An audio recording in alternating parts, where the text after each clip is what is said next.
A lot of this isn't going to make sense to you, and I'm sorry about that. I'm just going to start at the beginning, with the house.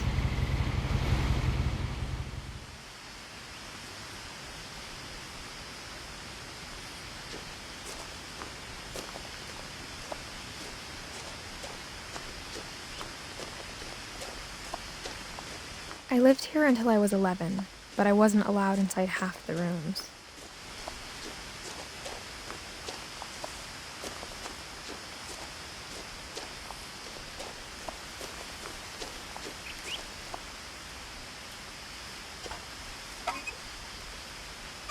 Inside the mailbox were bills from 7 years ago, marked urgent, open immediately.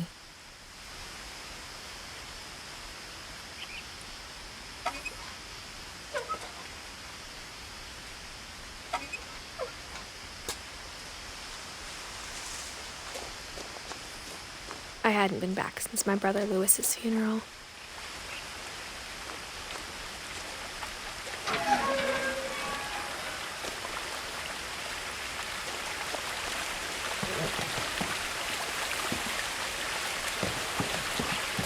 In her will, my mother left me a key, but didn't tell me what it unlocked. Maybe she thought I'd know, or she thought that the mystery would be enough to bring me back.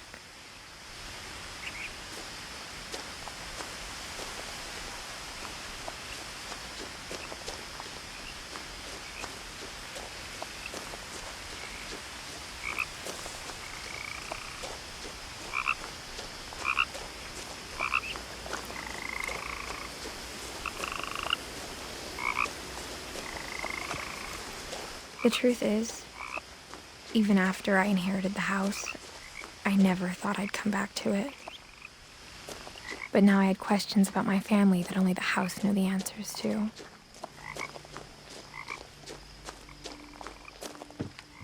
The woods around the house have always been uncomfortably silent, as if they're about to say something but never do.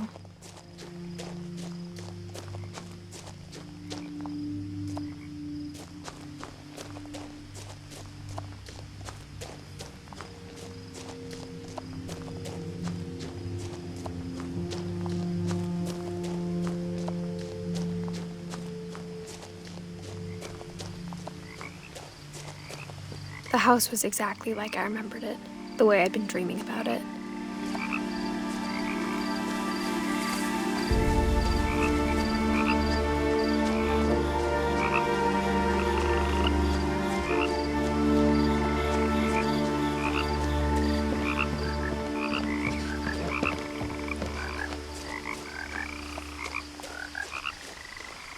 As a child, the house made me uncomfortable in a way I couldn't put into words. Now, as a 17-year-old, I knew exactly what those words were. I was afraid of the house.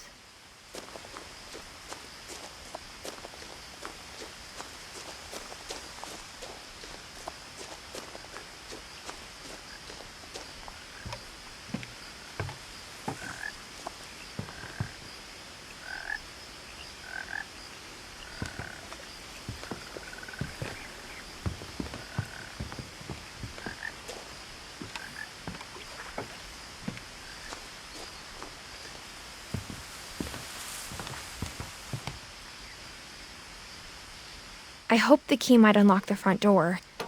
It didn't.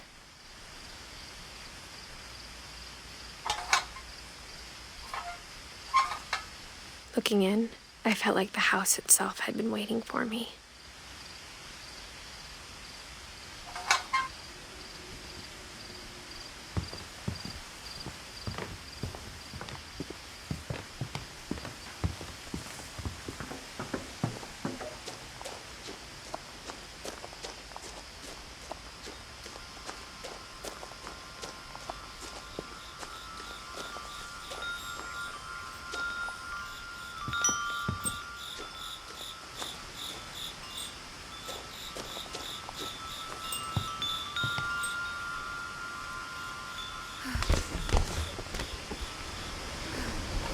Crawling through the doggy door used to be a lot easier when I was 11. The power had been turned off the night we left.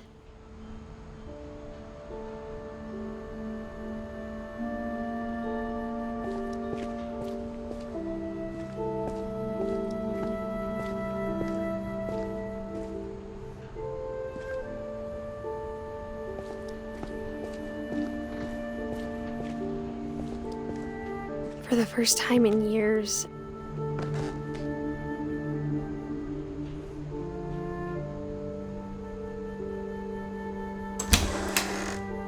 I felt like I was home.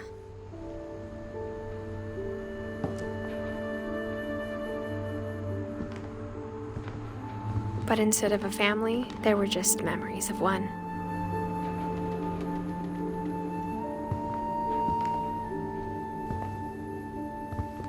Like how only one restaurant would deliver to our house, so we had Chinese a lot.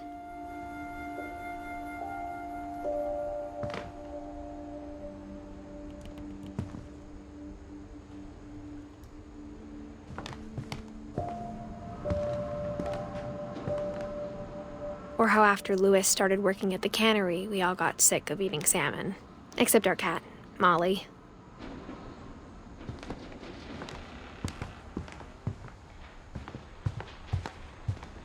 The table was still a wreck from the night we left. It was like a bomb had gone off, killing everyone but sparing the furniture.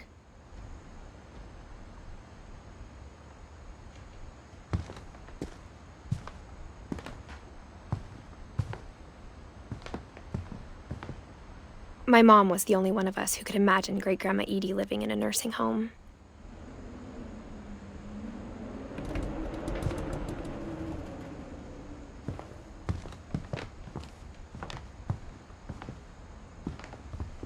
Nothing in the house looked abnormal.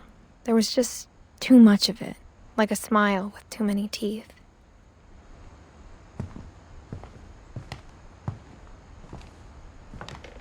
Even the fireplace had a story. Edie told me the bricks came from the original house, after it sank.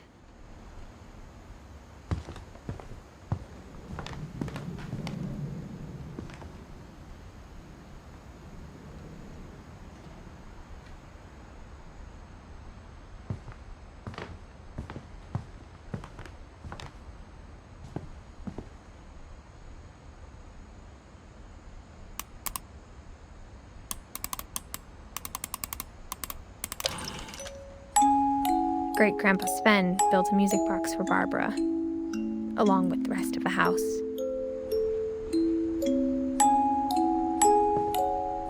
Mom always told me to stay out of the basement, so I wasn't too surprised when the key didn't fit.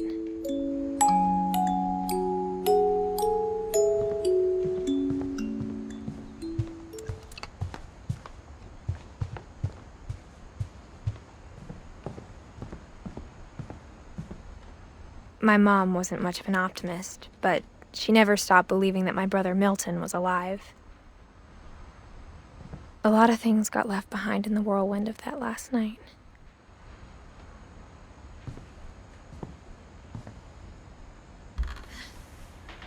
Edie told me once that every Finch who ever lived is buried somewhere in the library.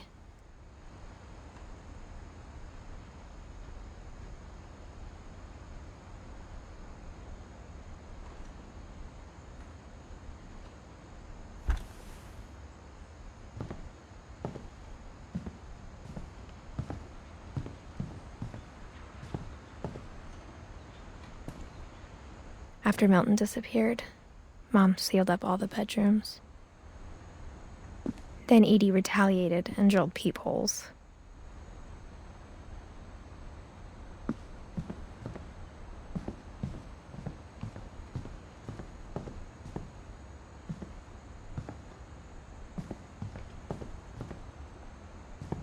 I spent a lot of time playing in Great Uncle Walter's room. Louis told me there were secret passages, but I never believed him.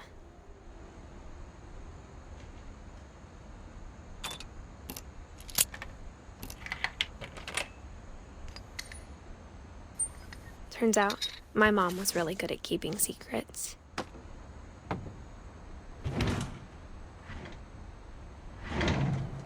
Now it was time to find out what my mom had been afraid of.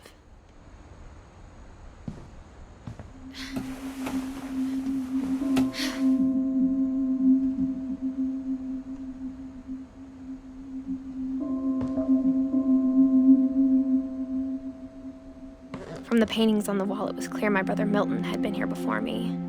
Reading this, maybe it sounds like I had a plan.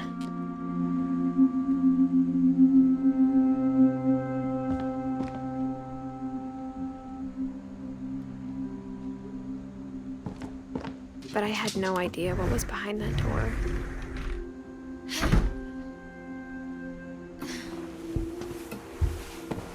Just like I had no idea where all this was gonna lead. I grew up looking at Molly's room through the peephole. Molly's gerbil had a tiny bedroom with its own even tinier gerbil cage.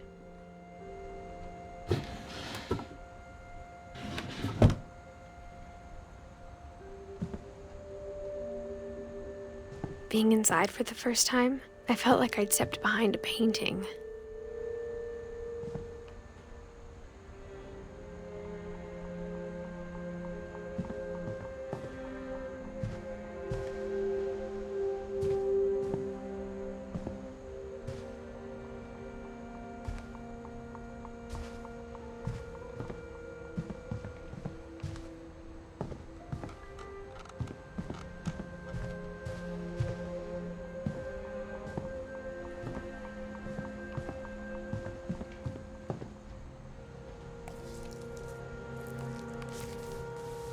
December 13th, 1947. Dear Diary, I'll be gone soon, but I wanted to tell somebody about what's gonna happen. It started when Mom sent me to bed without dinner. I woke up and I was starving, so I looked around for something to eat.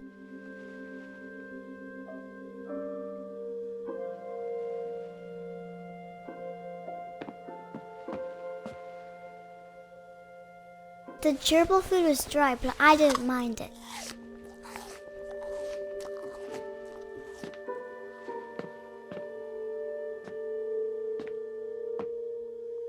My Halloween candy was all gone.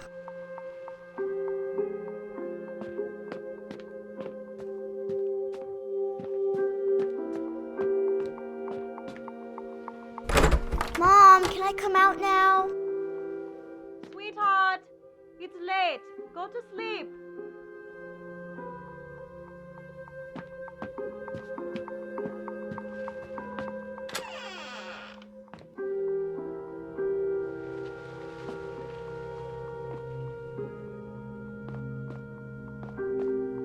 I ate a lot of things that night.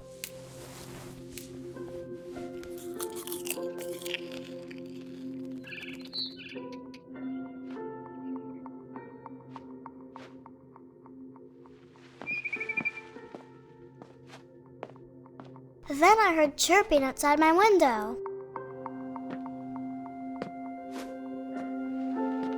It was a barn swallow going back to her nest. I reached out for her.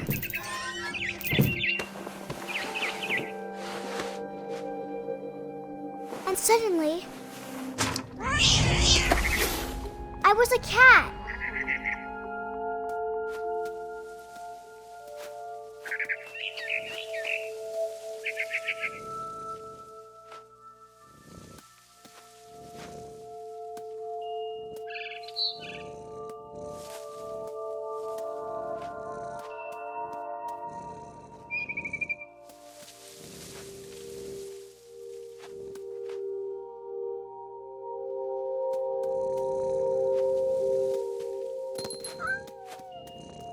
I tried to be quiet, but the bird was really scared.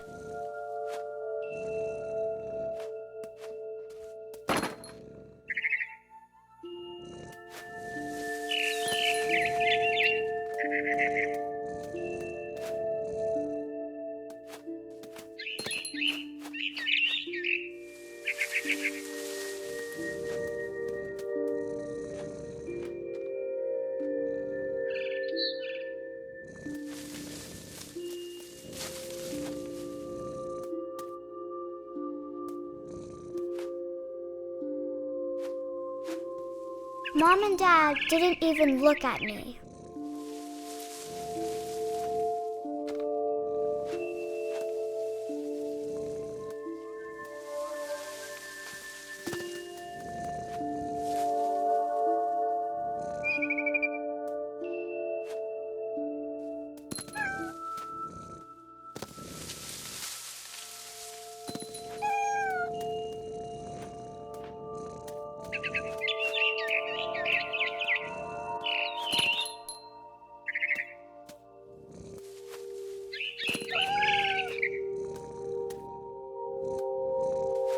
I jumped and I almost got her.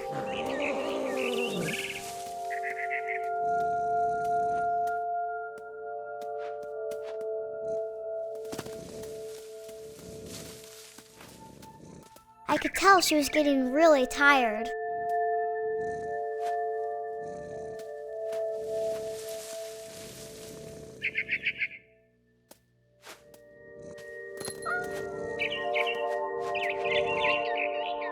Now I was up in the big tree. I promised Dad I wouldn't climb it anymore. All I cared about was eating that mama bird.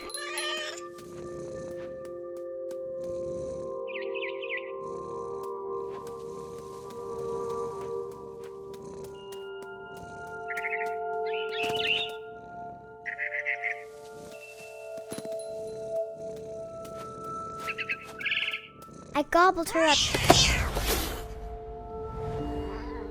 And suddenly, I was an owl. First, all I heard was the wind. Then I heard little teeth nibbling in the grass.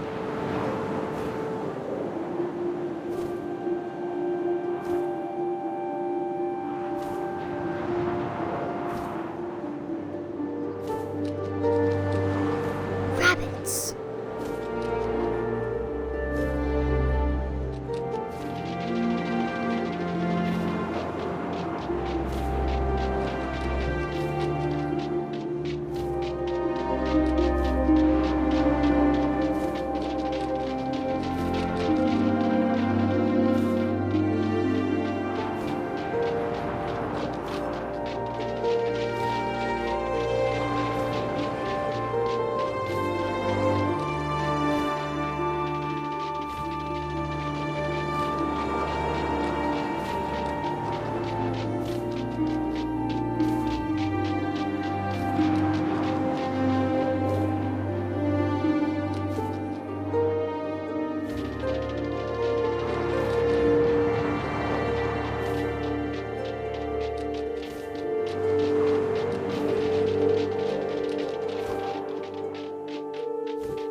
I imagined his face looking up and seeing mine through my talons.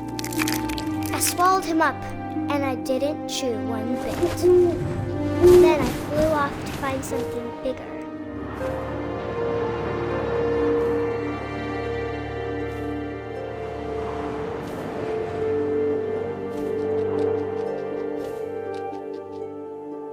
A mama rabbit.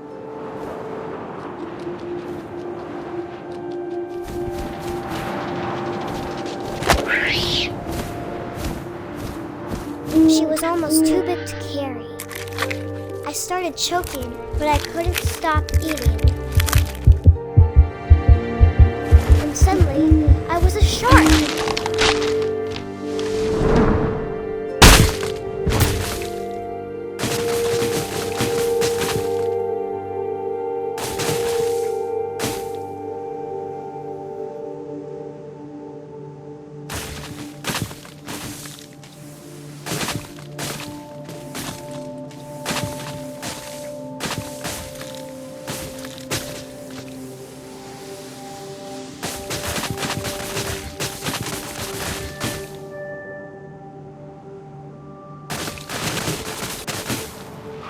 I rolled off a cliff and into the ocean. Now, I was hungrier than ever.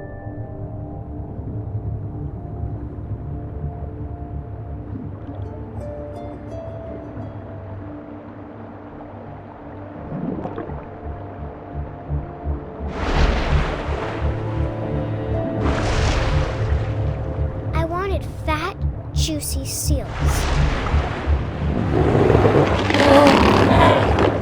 I tore off her flipper, and it tasted really good.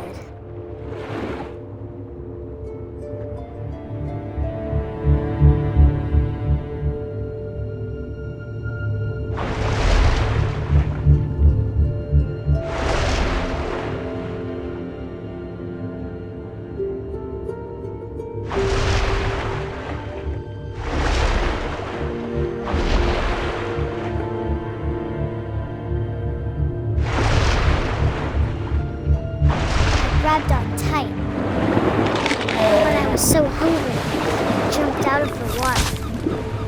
When I opened my eyes, everything had changed.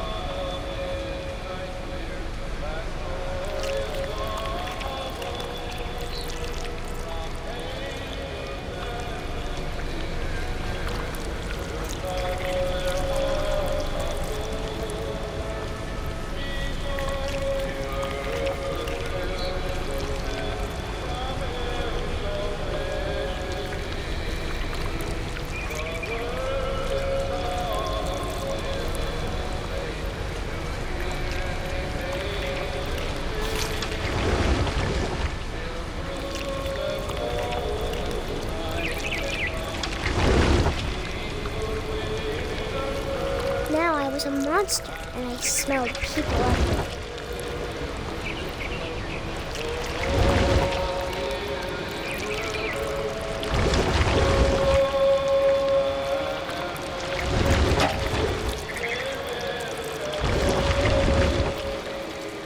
I was big, but I moved real quiet.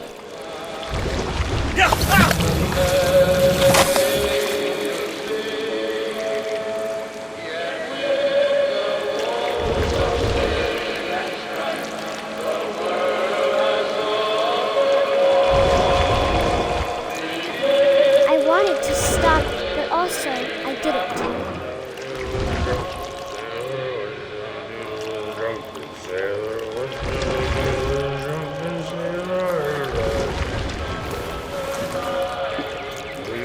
Belly was rusty, his belly was rusty, his belly was rusty, razor. What shall we do with a drunken sailor? What shall we do with a drunken sailor? What shall we do with a drunken sailor? After the last passenger, I was still hungry. And across the water, I smelled something new. Something I had to have, so I swam towards it.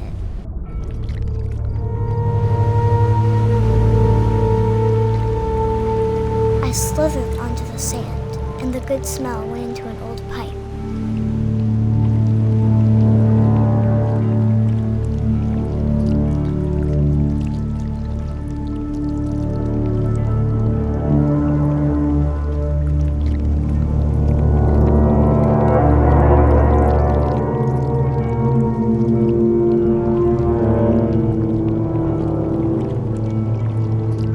I got closer and closer.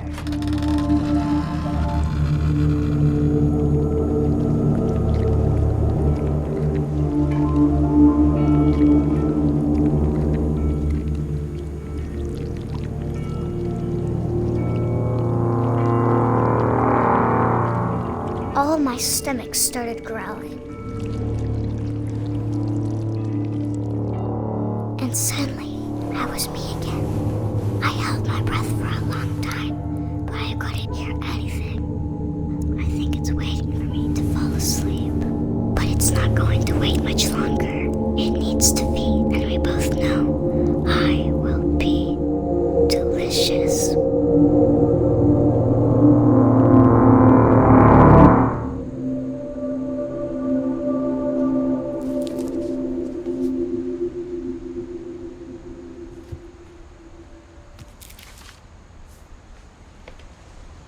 I'm not sure if I believed all of that, but I'm sure Edie would have.